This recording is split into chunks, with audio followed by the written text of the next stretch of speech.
All right, everybody, I had a request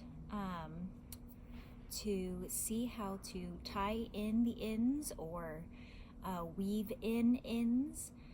Now, of course, there are many ways you can do it, but here is how I do it.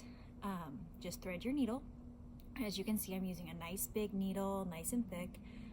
This is called a tapestry needle. You can get them in metal, you can get them in plastic, but it's certainly big enough for your yarn to go through the hole. And then you're just gonna weave this in so that it's hidden. So I'm gonna go under this first loop right here. You can kind of see how it makes a loop and just put it in through the hole. Then I'm gonna do the next one and the next one. As you can see, I'm not pulling it through each time. I'm just getting my needle in, which is going to be really helpful when I show you the other end. And then just pull the whole thing through.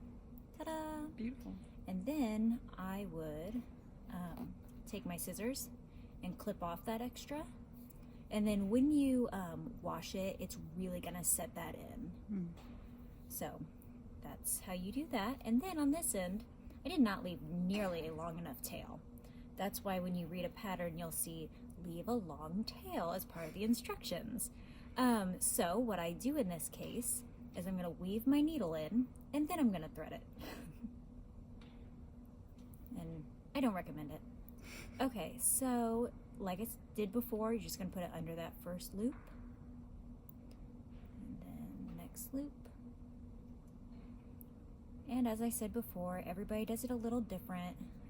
Just kind of do it the way that makes sense to you.